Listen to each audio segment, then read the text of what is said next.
কোন ব্যক্তি যদি রোজা রাখাও মিথ্যা কথা ছাড়তে না পারে, তার এই না খাওয়া আর পান না করার মধ্যে আল্লাহর কাছে কোনো গুরুত্বই নাই।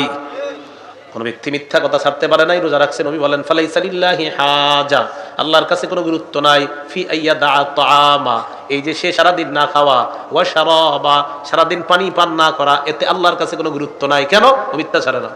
তোমাদের কেউ যখন রোজা রাখে সে যেন অশ্লীল কথাবার্তা না বলে। ফাইন সাবাহু আহাদুন আও কাতালা, কেউ যদি রোজাদারের সাথে ঝগড়া করে অথবা বিবাদে লিপ্ত হয়ে যায়, রোজাদার তখন বলবে ইন্নী সাইম, আমি রোজাদার। অন্য বর্ণনায় রোজাদার দুইবার বলবে আমি রোজাদার, আমি রোজাদার। কেউ যদি রোজাদারের সাথে ঝগড়া করে সে দুইবার বলবে, বলেন আমি রোজাদার, আমি রোজাদার। তাহলে আমাদের সাথে এই রমজানে যদি কেউ ঝগড়া করতে আসে কয়বার বলবো আমি রোজাদার? দুইবার, আমি রোজাদার, আমি রোজাদার। ভাই ঝামেলা করেন না, জান। এ হলো এক নাম্বার, ঝগড়া বর্জন করা। এই ঝগড়ার বিভিন্ন স্টাইল হইতে পারে। যেমন ইবলিস তো রমজান মাসে আটক, ও কিন্তু দায় দায়িত্ব অনেকের বুঝাই দিতেছে এখন, যে দেখো আমি কিন্তু থাকবো না, তোমরা মোটামুটি যতটুকু পারো আদায় করো বিষয়গুলো। তো ইবলিসের অনুপস্থিতিতে কিছু মানুষ আপনাদেরকে রমজানে ডিস্টার্ব করবে। যেমন আপনি মসজিদে বসে কোরআন তেলাওয়াত করতেছেন, পিছন দিয়ে একজন আইসা বলবে আসসালামু আলাইকুম, আপনার কি দরকার আছে ওনারে সালাম দেওয়া? কোরআন তেলাওয়াত করতেছে, যাক সালাম দিস, তারপর ভাই তেলাওয়াত করতেছে, একটু জরুরি কথা আছে, তেলাওয়াত থামান। তো উনি 3 পারা তেলাওয়াত করার নিয়ত করছে। কয় পারা?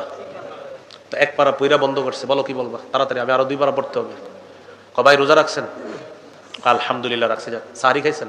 আলহামদুলিল্লাহ। গত রাত তো প্রথম তারাবি গেল, তারাবি পড়ছেন? আলহামদুলিল্লাহ। ভাই 20 না 8 পড়ছেন?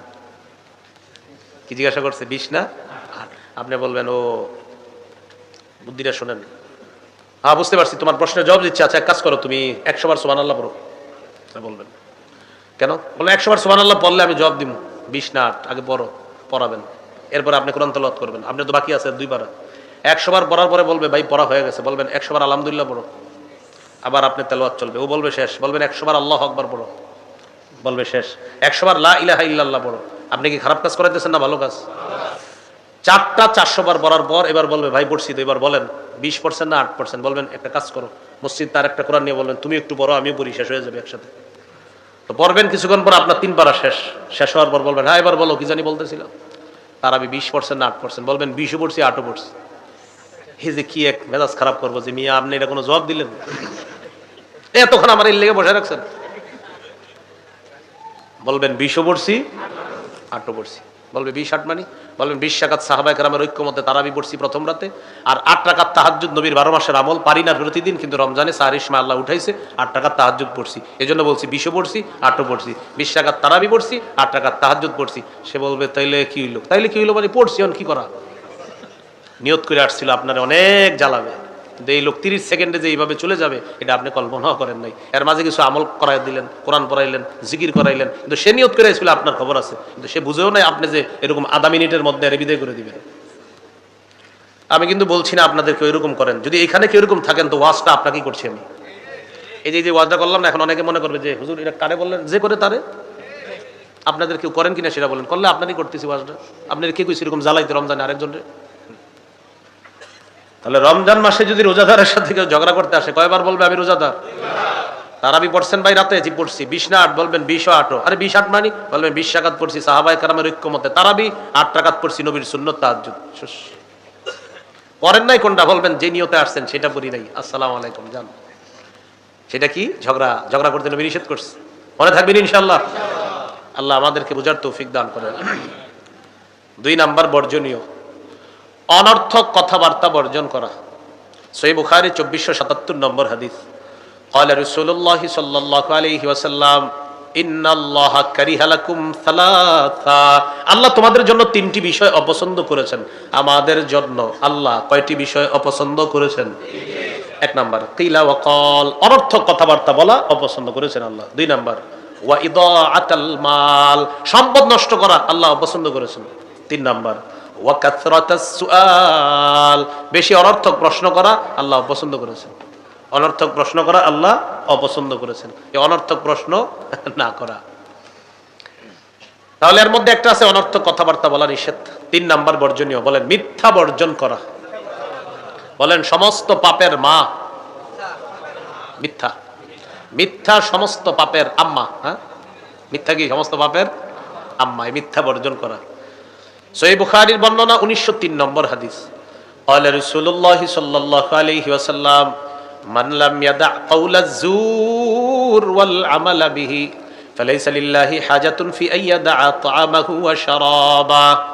কোন ব্যক্তি যদি রোজা রাখা মিথ্যা কথা ছাড়তে না পারে, তার এই না খাওয়া আর পান না করার মধ্যে আল্লাহর কাছে কোনো গুরুত্বই নাই। কোন ব্যক্তি মিথ্যা কথা ছাড়তে পারে নাই, রোজা রাখছে, নবী বলেন ফালাইসা লিল্লাহি হাজা, আল্লাহর কাছে কোনো গুরুত্ব নাই, ফি আইয়াদা তা'আমা, এই যে সে সারাদিন না খাওয়া, ওয়া শারাবা, সারাদিন পানি পান না করা, এতে আল্লাহর কাছে কোনো গুরুত্ব নাই। কেন? ও মিথ্যা ছাড়ে না।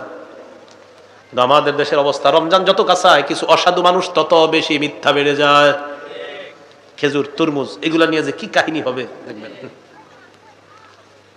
তরমুজটা বেশি, এটা তরমুজ এবার রমজানের প্রথম 15 বেশি গরম পড়বে না, শেষ 15 একটু গরম পড়তে পারে, তখনই দেখবেন হঠাৎ তরমুজের আমদানি আসবে। আসলে কিন্তু আগে এসে গেছে, ওই সময় বের করবে, গুদামজাত করে রাখছে।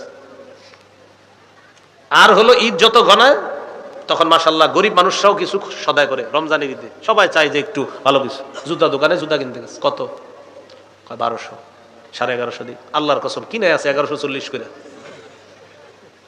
যদি 1140 করে আসলে কিনা হয় তাহলে কসম ঠিক আছে, কিন্তু সদরঘাট গিয়া দেখলেন কিনা আছে 500 করে, তাহলে 640 মিছা কথা। 500 করে কিনা হইলে 1140 যদি কত হইলো 640 মিছা কথা।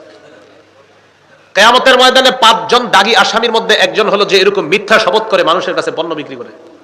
5 জন দাগী আসামির একজন হবে সে। রাসূলুল্লাহ সাল্লাল্লাহু আলাইহি সাল্লাম বলেন, যে ব্যক্তি রোজা রাখা মিথ্যা ছাড়তে পারলো না, তুমি না খাওয়া আর না পান করা এতে আল্লাহর কাছে কোনো গুরুত্ব বহন করে না, তুমি মিথ্যা কথাই ছাড়লা না। সমস্ত পাপের মায়ের নাম কি?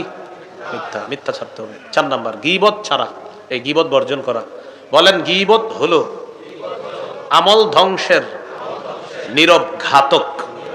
এটা লেমোনেটিং করে ঘরে লাগায় রাখবেন। আমল ধ্বংসের নীরব ঘাতক হলো গীবত। আমল ধ্বংসের নীরব ঘাতক গীবত, এটা লিখে রাখবেন, টানায় রাখবেন। আমি আপনি অসংখ্য অগণিত এরকম গীবত করার মাধ্যমে আমাদের আমলগুলা আরেকজনকে সাপ্লাই করে দিচ্ছি। আমল ধ্বংসের নীরব ঘাতকের নাম গীবত। ঘি ভাত দিয়ে শুরু হয়, গীবত দিয়ে শেষ হয়। ঘি ভাত, কি ভাত? ঘি ভাত ভালো জিনিস না? ঘি ভাত, এটা দিয়ে শুরু হয়েছে। খানা টানা খাইতেছে ঘি আর ভাত দিয়ে, তো চলতেছে ভালোই। হঠাৎ কয় ঘিটা কার দোকান থেকে কিনা? অমুকের। অমুকে? হ্যাঁ আচ্ছা ঠিক আছে। অমুকে কে জানো এটা? তো এর বাপ তো ছিল এই, দাদা ছিল এই, শুরু হয়ে গেল গীবত। তাহলে ঘি ভাত গেল গীবতে। ঘি ঘি ভাত বত। সুন্দর সুন্দর মজলিস গুলা শুরু হয় ভালো আলোচনা দিয়ে, শেষ হয় গীবত দিয়ে। আল্লাহ আমাদেরকে হেফাজত করেন।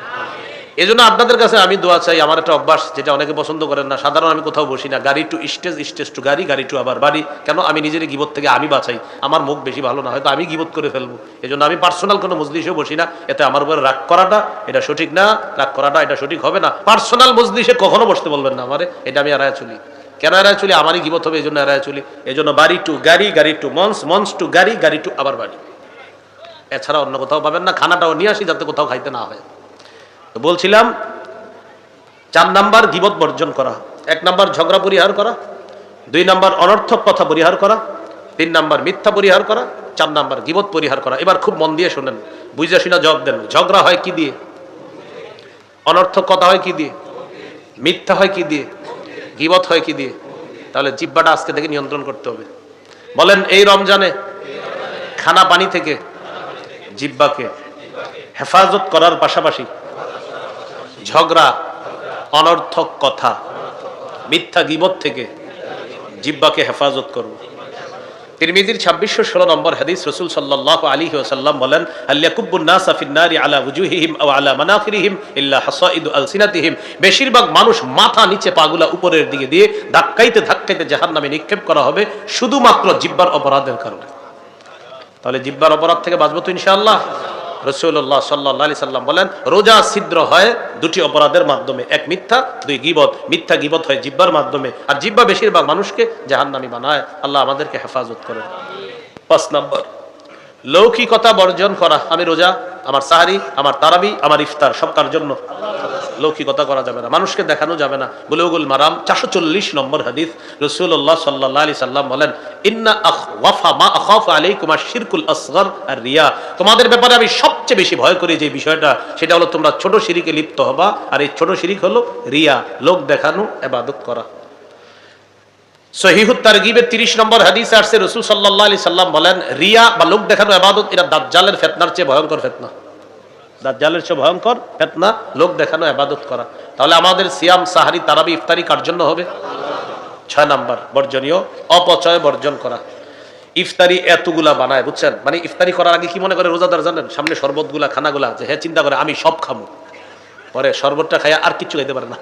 হ্যাঁ, মনে করে সব খাবে, পরে শরবত খায়, 2-3টা খেজুর খায়, আর চলে না। এতগুলা কেন মাখলেন? মানে উনি সব খাবে, এই ফল, আঙ্গুর, বেদানা চারোদিকে মাশাআল্লাহ নিয়ে বসছে, যেই শরবতটা খাইছে বিসমিল্লাহ বলল, আর পেট চলে না। অপচয় করেন না, যতটুকু পারবেন এতটুকু খাবেন, অতিরিক্ত গুলা নষ্ট করবেন না। এই জন্য দেখেন এই রোজার মাসে নষ্ট করেন না, আশেপাশে যারা আছে তাদেরকে খাওয়াই দেন। বাচ্চা টাচ্চা যারা আছে না, রোজা রাখে না, ছোট মানুষ, 5 বছর 6 বছর রাস্তায় দৌড়ায়, ডাইকা খাওয়াই দিবেন, নষ্ট করেন না, খাবার নষ্ট করেন না। এই জন্য পরিমিত ইফতার বানানো, যেন আপনি ওই ইফতারটা আপনি পরিমিত হয়, অপচয় না হয়। সর্বশেষ কথা, আমার সাথে একটু বলেন, আমাদের ইফতার যেন মাগরিবের জামাত ছুটার কারণ না হয়। এটা কিন্তু অনেকের হয়। তাহলে মাগরিবের জামাত যেন না ছুটে ইফতারের কারণে। মনে থাকবে তো ইনশাআল্লাহ?